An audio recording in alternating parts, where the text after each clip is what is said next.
Yo, this is Micahfonecheck. You are now watching DJ Ash Boogie TV. Ow!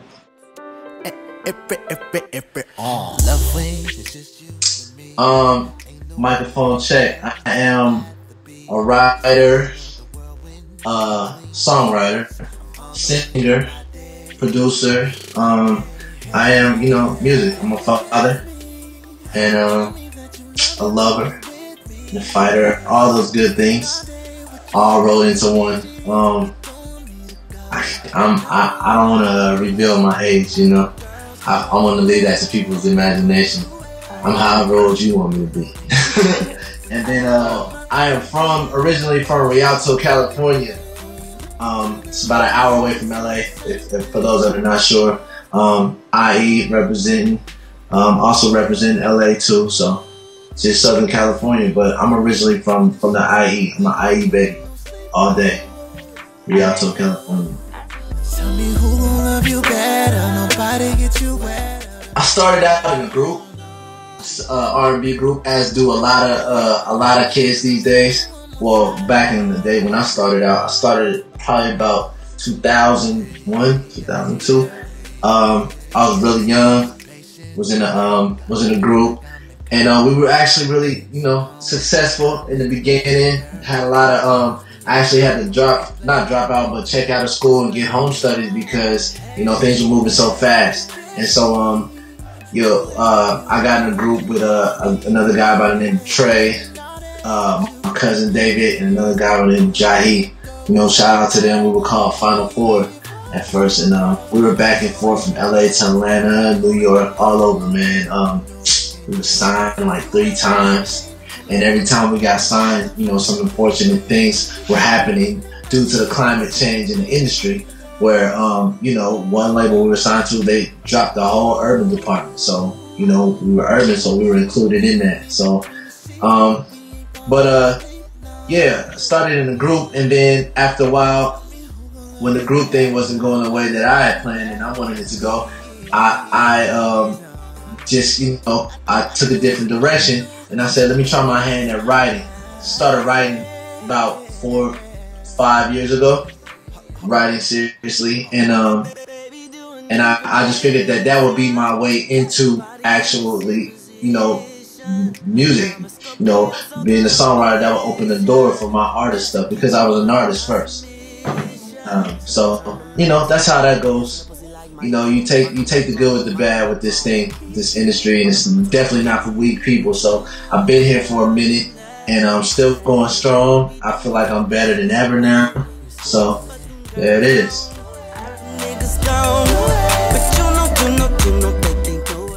The producing, I used to play around with. I know how to play keys as far as like what I hear. I'm not like classically trained, or I don't know how to read music, but I know how to, play chords and, do enough to get the job done.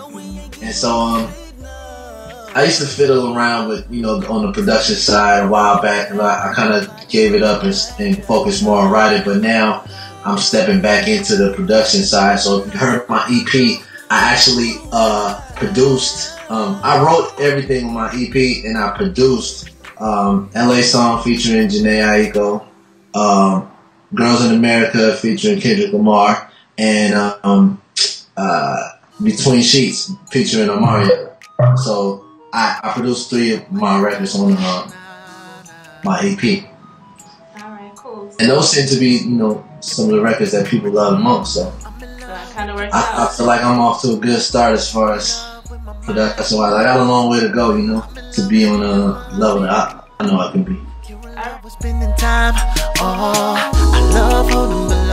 Okay, I've written for Drake, I've written for Chris Brown, I've written for Ronald Isley, I've written for Tank, done a lot of songs with Kevin McCall, Jhene Aiko, Problem, Omarion, Boyz II Men, worked with Jagged Edge, worked with Lil Wayne, written for Miranda Brooke, she's out of Atlanta, new artist, she's dope. Who else? Pleasure P, the list goes on. Ray J, Warren G. It's a long list of people that I've actually written for and worked with. So I'm blessed with that. Wow, that's a pretty extensive list you have there. But yeah, I mean that's just like scratching the surface. I pretty much work with almost everybody you can think of. You know, I've been in sessions with Big Sean on his first Finally Famous album. The song I did with him didn't go on his mixtape, but when he was doing the first Finally Famous song, I went in with him. I worked with Hit Boy. Man, it's a lot of people. But yeah, I've been blessed for that. My first placement, it took a while just because with this game there's a lot of politics involved, so it's really not. It's about half the battle is your talent. You know what I mean? Because there's a lot of talented people, and there are a lot of better songs than I've even written on people. But you know, a lot of them just don't get heard, or you know, you got people want to buy songs from the name artists. I mean, well, writers. You know what I mean? And which are not necessarily the best, but you know, because that writer has a name or that producer has a name, you know, people are like sheep. So going back, my first placement was, I believe, my first major placement was on Chris Brown. It was on the Graffiti Deluxe Edition. There was a song called "Go Away," and it was a pop record. So that was my first placement on a major artist. And that was about what was that? 08? No, 09. Okay. Yeah. And what? I just don't know what I would do. I mean, working with Chris, man, it was back in that time he was dealing with the whole Rihanna thing. So, you know, he was really just in work mode. He didn't really go out, he didn't really party too much. He just, man, would do like 3 songs, 4 songs, 5 songs a day. So, I mean, working with him, he's a creative and talented dude. I give him much respect. You know, he really lives this life. He was born to do music, you know, and just be an entertainer all around. He's creative. Do you know me? I mean, just because you follow me on Twitter and I'm on your ring. Really just being myself, because everybody is an individual. There's nobody like you, nobody like me. So I just be myself. I mean, I do study, and you know, I pull things from all kind of inspirations and people that inspire me, other writers, other artists, other producers, you know, but I just make it my own. And I just always try to make sure that I do something on a record that people know that that's me writing. Like, if you hear my album, my EP, I do this thing where I put this tag on a record, and I'll be like, and that's like what I do, so that people know that that's, you know, you got Rico Love do Turn the Lights On, or who else? Was Trey Songz used to be like, yeah, like that. You know, that's their stand. That's what makes them stand out. You know what I mean? And also too, what makes me stand out as far as an artist is I talk about things. I try to talk about things in a different way. You know what I mean? I try to explain stories, and I like to go for the shock value of things. So I might say, like, on my album, I got a song called "F on You," and it's real talk, but it's really how dudes my age really talk, you know, and people in the urban community really talk, and so I want to relate to them, you know. So You completely played me. I'm currently in a contract with Universal Music Publishing. Shout out to Lindsay in Ethiopia over there. I love them. They got the deal done. And just because you're a writer does not mean that you have to have a publishing.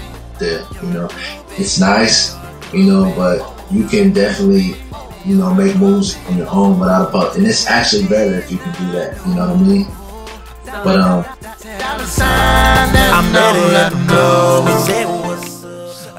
well, I would just say that first of all, publishing companies are sort of like grown companies. You know what I mean? Like, don't look for a publishing company to make all your dreams come true as a writer. Don't look for them to put you in with the top artists that you want to be in with, and don't look for them to get you all kind of crazy studio time, fly you here and there. Don't look for all of that. You know what I mean?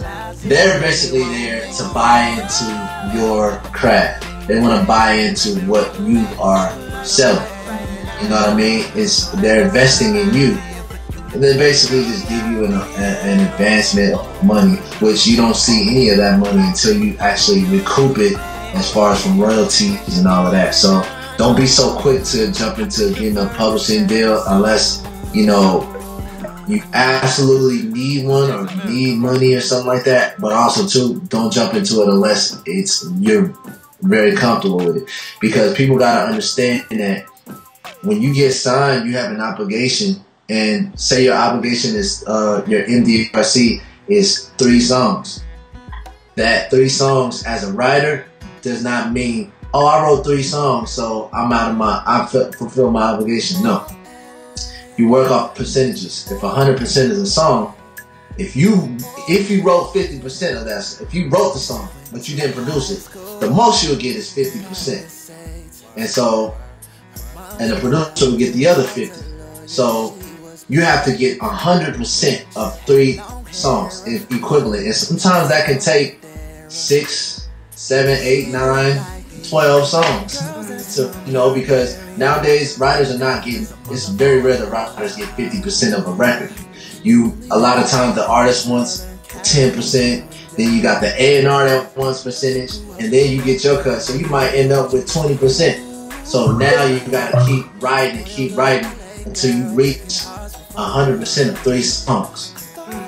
Did that make sense? Yes, a lot of sense. Hopefully everybody out there that's trying to do this understands what you're talking about and takes it serious.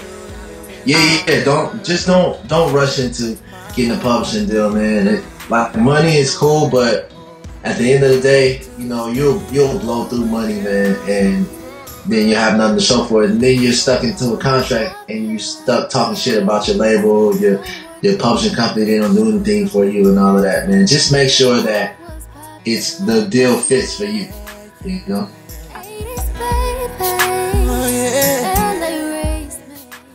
Okay, AugustRush. AugustRush is basically, the title comes from, like, I was thinking of a title that would stand out, and that would make people, like, you know, that would make people think. Like, I like to think outside the box, so I was just like, but also was relevant to me. So I thought, hey, I was born in August. You know, I'm a Leo. My life is, you know, really fast paced right now. There's never a dull moment. There's never a break. I'm always working. And so I just figured, okay, month of August, rush. My life is a rush. So let's put it together. I like the title. It rings, you know what I mean? So I called it AugustRush. And I also like the movie too. So that had something to do with it. It all ties in. And people get a kick out of the album cover too. Like, I know the album cover is a little crazy, but honestly, man, that's just what I was feeling at the time. Like I said, I like to do things that shock people. Like, people, you're gonna do a double take when you look at the album cover. You're like, what the hell? But the significance to that is you know, I'm a Leo, and my album is it's a lot of sexuality on my album, and so I figured, you know what, why not? Let's put some lions. I wanted to do something with lions, and I was like, I found that picture, and I was like, oh, perfect. Couldn't be perfect. You know, and not all of my team was rocking with it at first, but I was just like, you know what, I'm gonna go with it. And so it actually made sense. It just looked cool to me. Sunset.